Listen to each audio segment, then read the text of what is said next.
한국에서 한민족 방송을 사랑해주시는 동포 여러분, 안녕하셨습니까? 보고 싶은 얼굴, 그리운 목소리, 이소연입니다. 한여름에 중국에 가보니까요, 중년 남성들이 웃옷을 벗고 다니는 모습을 심심치 않게 볼 수 있습니다. 이것을 베이징 비키니라고 얘기하더군요. 이 베이징 비키니는요, 베이징이나 상하이 같은 대도시에서 흔히 볼 수 있는 모습인데요.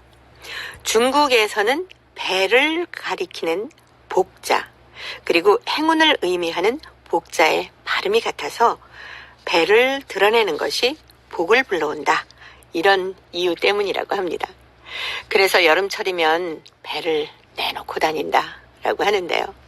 최근에 중국 일부 지방 정부에서 이런 베이징 비키니 노출 복장이 이미지를 해친다면서 단속을 하기 시작했다고 하는군요.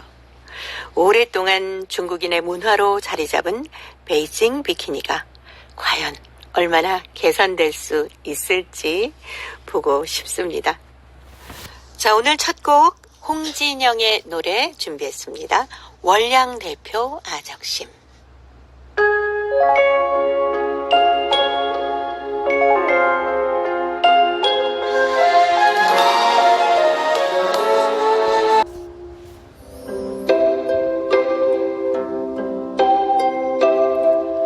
동포 여러분의 편지 사연으로 함께하는 시간, 행복 우체통입니다. 수요일의 편지 손님, 동포세계신문의 김용필 대표와 함께하는 시간인데요. 어서 오십시오. 네, 안녕하세요. 아, 이렇게 웃옷을 네. 안 입고 다니는 걸 베이징 비키니라고 하는군요.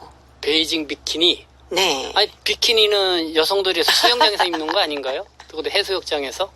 그러니까 이제 마치 해수욕장처럼 네. 웃옷을 벗고 다닌다. 그래서 베이징 비키니라고 하는데 네. 여름에 더워서 아무래도 그렇지 않을까 싶어요.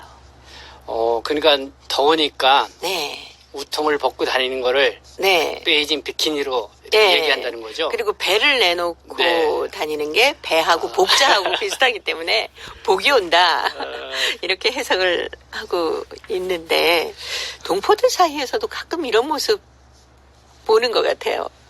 어떠십니까? 네, 우리 동포분들도 처음에 오실 때 지역 주민들, 특히 가리봉동이나 네. 이런 지역 주민들이 그런 지적을 많이 했어요. 사람들이 우통을 벗고 다녀가지고 네. 참 보기 민망하다. 네. 또 보면 이렇게 우통 벗고 막 다니면은 또 무섭기도 하다.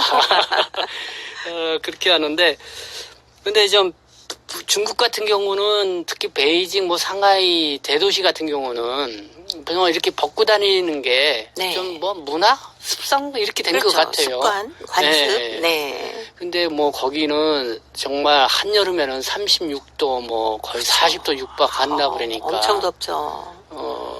그래서 뭐 에어컨이 뭐 빵빵하게 틀어주고 뭐 그러면 좀 어쨌든 뭐 이렇게 중국에서 이렇게 우통을 벗는 남성을 좀 방해라고 그러거든요. 네. 그래서 요즘 이 중국도 좀 많이 도시화가 되고 많이 삶의 질이 좀 높아지고 그러니까 그렇죠. 이게 도시의 미관을 흐트리게 하는 이제는 버려야 할 문화 아니냐. 네. 그래서 좀 여론이 많이 끓는 것 같은데요.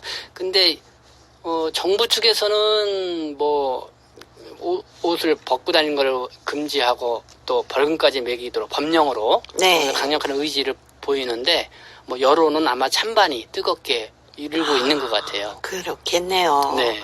네. 이 베이징 올림픽 유치가 확정됐을 때도 중국 정부가 베이징 비키니를 없애자 이런 캠페인도 벌였다고 하는데 이게 관습이 되다 보니까 네. 아이 뭐가 어때서라고 생각하기 쉬울 것 같습니다.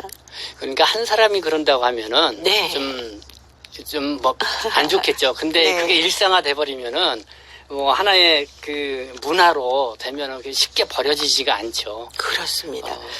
그러니까 요즘 네티즌 사이에서 네.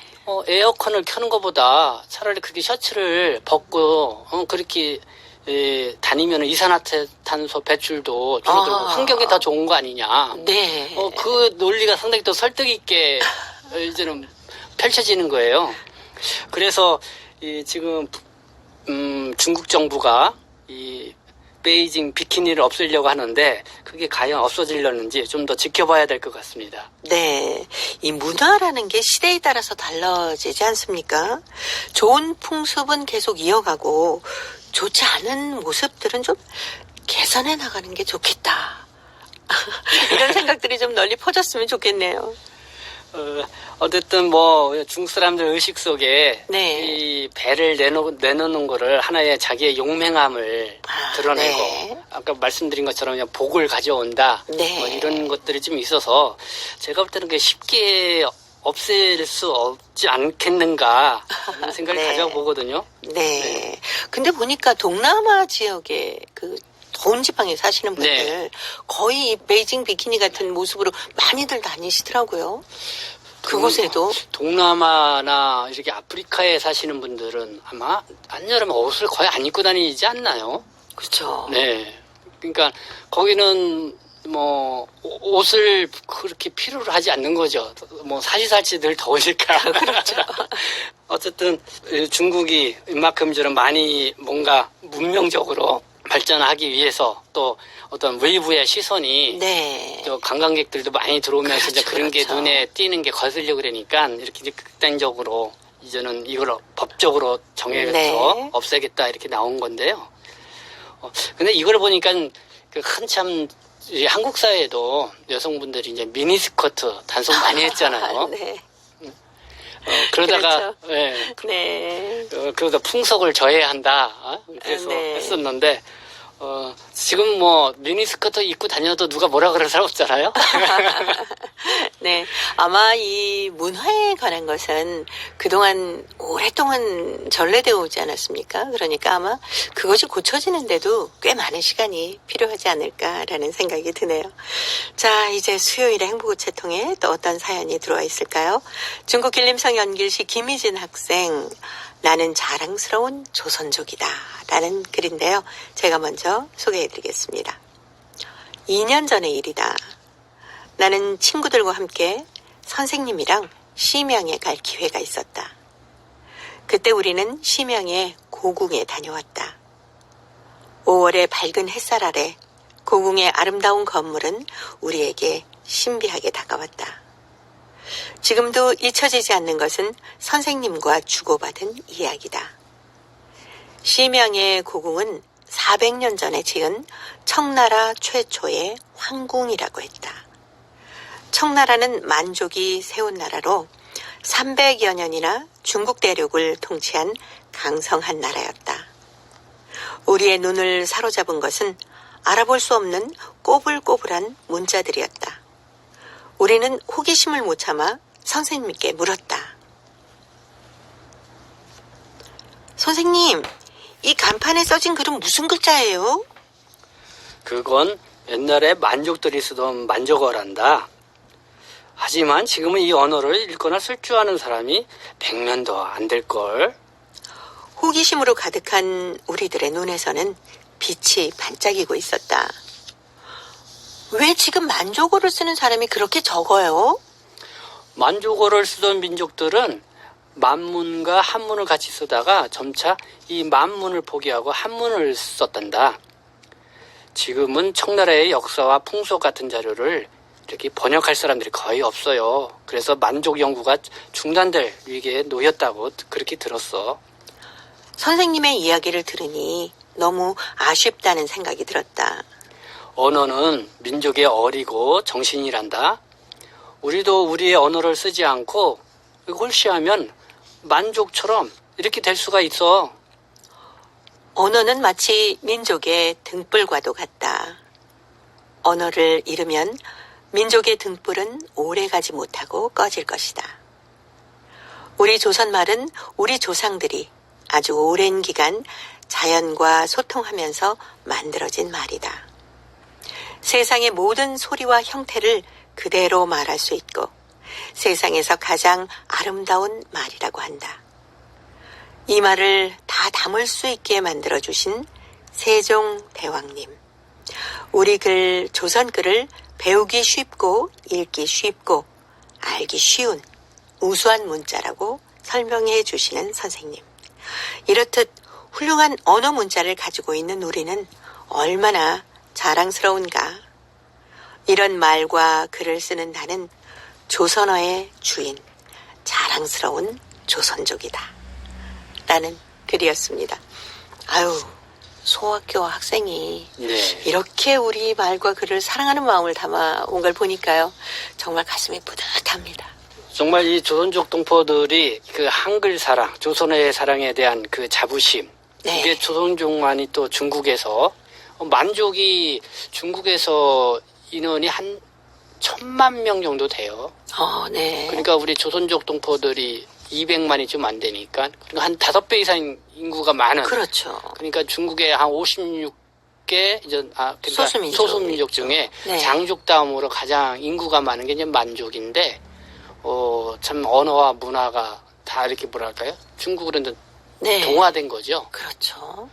그리고 사실 이 망조는 이게 청나라 때 네. 300년 동안 이게 중국을 지배한 또 민족이었잖아요. 그렇죠. 그래서 상당히 그 300년 동안 지배를 하면서 곳곳에 이제 만족들이 관리자로 이렇게 나가서 살고 있기 때문에 네. 중국 전역에 이제는 만족들이 이렇게 흩어져서 살고 있대요. 그러면서 이제는 한족하고 한문하고 이제는 만족어를 같이 병행해서 사용해 오다가 아마 이제 만족어를 서서히 안 쓰게 되고 이제 한족을 한문을 쓰다 보니까 이렇게 이제는 사라지게 되는 그런 상황들이 일어났다는 거죠. 네. 선생님이 이렇게 설명을 잘 해주시니까 그 편지를 보내온 김희진 학생이 야, 우리 글과 말을 이렇게 잘 이어가고 있는 우리 조선족들은 정말 자랑스럽다. 네. 나는 정말 자랑스러운 조선족이네 하는 것을 가슴 깊이 담았겠어요. 네. 뭐 만족 얘기를 했지만은 우리 같은 경우는 네. 정말 36년 일제 치하에 있으면서 네. 뭐 한글 가리지 말라, 우리말로 하지 네, 말고 이름도 일본어로 바꿔라. 하라, 이름도 바꿔라 이렇게 민족 말살 정책을 썼잖아요. 네. 그런데도 우리가 이게 한글을 계속 지켜와서 지금은 이 정말 한글로 인한 한류의 열풍으로 세계인들이 네. 다 한글을 배우고자 하는 그런 거를 맞이했는데 결국은 하나의 언어와 문화는 이렇게 뭐 그 민족이 강성해서 그랬다기보다는 정말 그 문화와 언어를 얼마나 사랑하느냐. 네. 뭐 여기에 더 비중이 있다 이런 생각이 들어요. 네. 중국 지역에 살고 계시는 우리 조선족 동포 여러분들이 그 일제 강점기 때 네. 북한으로 많이들 이주하시지 않았습니까? 그때도 가서 처음 만든 것이 학교라 그래요. 네. 네. 그래서 우리의 말과 글을 잊지 않고 후손들에게 가르치고 계신 덕분에 이렇게 우리 조선어, 조선 글이 이렇게 아주 자랑스럽게 이어져 오고 있다 생각하니까 감사한 마음이 듭니다. 네. 우리 뭐 김희진 학생도 편지에서 썼지만은 네. 참 한글이 여러모로 우수한 언어라는 거죠. 그렇죠. 배우기 쉽고 발음하기 네. 쉽고. 그래서 유네스코에서는 정말 세계의 그 문명을 퇴치했다 그래가지고 세종대왕한테 문명 퇴치상을 줬어요. 어쨌든 상당히 과학적인 문자이고, 네. 그렇기 때문에 우리가 더 이 한글을 사랑하고 많이 애용하다 보면은 분명히 많은 외국인들도 네. 한글을 배우게 될 거다. 생각을 가져보게 됩니다. 네. 요즘에 그 여기저기 해외여행을 다니다 보면은 그곳에 계신 분들이 한국 사람을 만나면 안녕하세요 정도는 아주 자연스럽게 하시더라고요. 네. 그래서 정말 기분 좋다. 이렇게 한류 열풍이 전 세계 곳곳에 불고 있구나 하는 것을 다시 한번 느낄 수 있습니다. 백천강이란 가수 아시죠? 네, 잘 알죠. 우리 동포 가수인데 열심히 활동을 하고 있습니다. 오늘 백천강의 노래 함께 들어볼까요? 잊었니?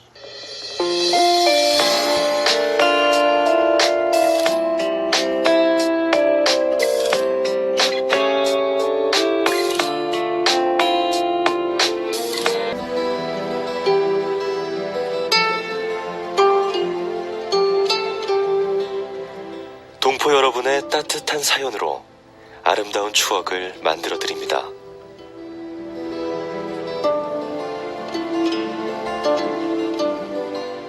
보내실 곳은 대한민국 서울특별시 영등포구 여의공원로 13 KBS 한민족방송 보고 싶은 얼굴, 그리운 목소리 담당자 앞이고요.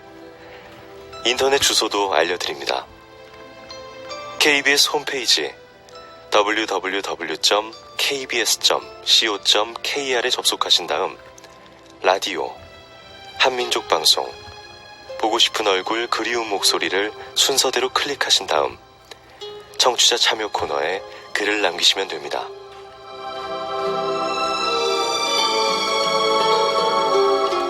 정다운 이야기와 아름다운 음악이 있는 보고 싶은 얼굴, 그리운 목소리, 동포 여러분과 늘 함께하겠습니다. 수요일의 행복우체통 동포세계신문의 김용필 대표와 함께하는 시간입니다. 오늘 두 번째 사연이 중국 길림성 연길시에서 리용천 씨가 보내오셨습니다. 재봉침을 머리에 이고 두만강을 건너온 어머니라는 글인데요. 김용필 대표가 직접 소개해드립니다. 어머니가 저 세상으로 가신 지 몇십 년이 지났건만 생전에 들려주시던 옛 이야기는 잊혀지지 않고 언제나 기억에 생생하다. 우리 집은 원래 환경북도 단촌군 수안면이라는 두매산골에 있었다. 할아버지이신 리행교는 글 공부를 잘해서 아주 유식하시고 또 정의감이 깊으신 분이었는데 일본군의 침략을 반대하고 조선의 독립을 위해 싸웠던 항일투사였다고 한다. 당시 여러 해 동안 독립군 후원 사업을 맡아서 적극적으로 항일운동을 벌였는데 성진 시가지에서 창고에다가 쌀, 밀가루, 콩기름 등의 물자를 보관하고 있다가 며칠에 한 번씩 독립군들에게 손수레로 실어다 주었다고 한다. 그렇게 몇 해 동안 하시다가 경찰 조사를 2번 받았는데 어떤 사람이 고발했는지 3번째는 끝내 잡혀서 성진 감독에 수감이 되셨다고 합니다. 그 뒤 서울 서대문 형문소에 투옥돼서 수많은 옥고를 치르다가 끝내 옥사하셨다. 할아버지 시신을 수습한 둘째 삼촌은 정신적인 충격으로 시름시름 앓다가 돌아가셨고 또 할아버지가 감옥에 들어간 뒤 우리 식구들은 양민증을 몰수당해 쌀 배급을 정지당했다. 당시 성진 상업학교를 다녔던 아버지도 일자리를 구할 수가 없게 돼 온 집안 식구가 굶어 죽게 될 형편이 된 것이다. 별 수 없이 어머니께서 남의 재봉침을 새 맡아서 색바느질을 해서 번 돈으로 끼니를 해결을 했고 남는 돈을 모아 그 재봉침을 사게 되었다. 삿바느질로만 살기로 힘들었고 또 일본 순사들의 감시가 심해 우리 식구는 살 길을 찾아 중국으로 떠나게 된 것이다. 먹을 것을 빌어먹으면서 쉼없이 산을 넘고 강을 건너 천신만고 끝에 중국 계산툰을 마주한 두만강변에 이르렀다. 두만강 강물은 뼛속을 애는 듯 찼지만 오직 건너야 한다는 일념으로 아버지는 둘째 누님을 등에 업고 큰 누님의 손목을 부여잡고 할머니는 보따리를 머리에 이고 어머니는 가정의 유일한 재산이었던 재봉침을 머리에 이고 이렇게 두만강을 건너 중국 땅에 발을 붙이고 살게 되었다고 한다. 어머니가 들려주신 지난 이야기를 떠올릴 때마다 민족의 독립을 위해 서슴없이 한 몸을 바친 할아버지가 한없이 우러러 보인다. 또 나라를 빼앗기고 혈육을 잃고 가정이 파산이 되어 뼈저린 아픔을 안고 살 길을 찾아 그리운 고향을 등지고 중국 땅을 밟은 아버지의 헤아릴 수 없는 마음을 또 헤아려 보게 된다. 네. 중국 길림성 연길시 리용천 씨가 보내오셨던 재봉침을 머리에 이고 두만강을 건너온 어머니를 들었습니다. 아유, 우리 동포들의 이주 역사가 그대로 담겨 있네요. 네. 광복절이 바로 내일 아닙니까? 네, 그렇죠. 네, 이분들이 없었으면 어떻겠을까라는 생각도 들고요. 아유, 진짜 할아버지의 이런 얘기를 들으시는 이용천 씨의 마음이 어땠을까? 참 헤아려집니다.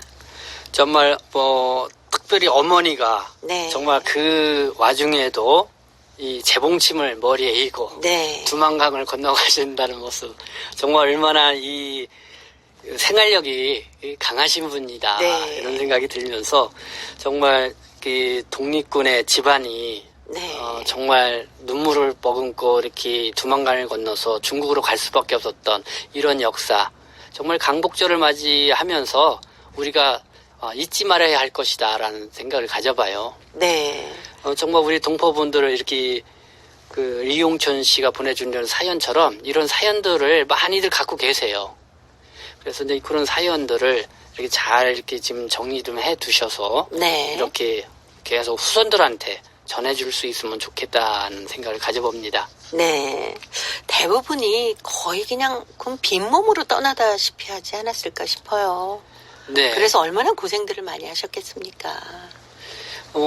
그 국가보훈처에 네. 보면은 이 독립유권자로 네네네. 이미 선정이 다 되셨는데, 네.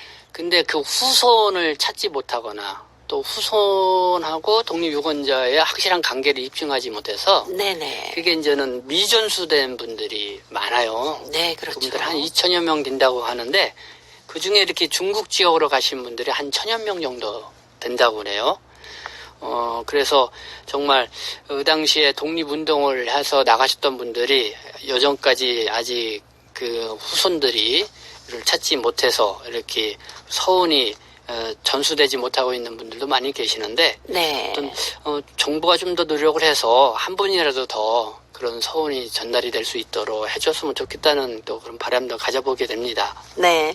리용천 씨의 이 글을 잘 다듬으면은 네. 북방동포 체험수기에 훌륭한 작품이 나오지 않을까 하는 네. 생각도 드네요.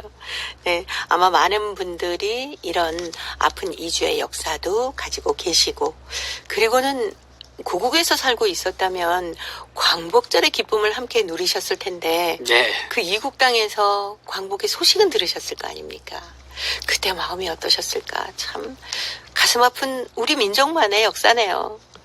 참, 그러니까 어머니 특히 재봉침을 네. 입고 가신 건데, 정말 우리 어머니 세대들도 보면은 우리는 한국에서는 재봉틀이라고 그러잖아요. 그렇죠. 정말 재봉틀. 이게 상당히 소중히 여기셨던 네. 그런 모습을 볼 수가 있습니다. 그러니까 이 재봉틀을 한 대만 있으면은 가정을 이렇게 먹여 살릴 수 있었다고 그래요. 네. 그 당시야 뭐 옷을 늘 기어 입어야 되니까. 그리고 정말 6.25 전쟁이라는 게 또 한국 사회에 일어났잖아요. 네. 그때도 뭐 피난 갈 때 그 어머니들은 거의 재봉틀만은 갖고 가야 된다고 해서 가져갔다고 그랬는데, 네. 어쨌든 이 우리 이용천의 어머님도 정말 그 어려운 시기에 가족을 살리기 위해서 이 재봉틀을 이고 갔다. 정말 어머님의 그때는 어머님이나 지금 우리 어머니나 똑같은 그런 어머니가 아닌가 하는 생각도 가져보게 돼요. 네. 리용천 씨 아마 오늘 이 방송 들으시면서 그 어머님의 모습을 가슴에서 이렇게 꺼내면서 다시 추억하고 계실 것 같습니다. 최진희가 불러주는 어머니 들으면서요. 동포세계신문의 김용필 대표와는 다음 주에도 뵙도록 하겠습니다. 고맙습니다. 네, 감사합니다.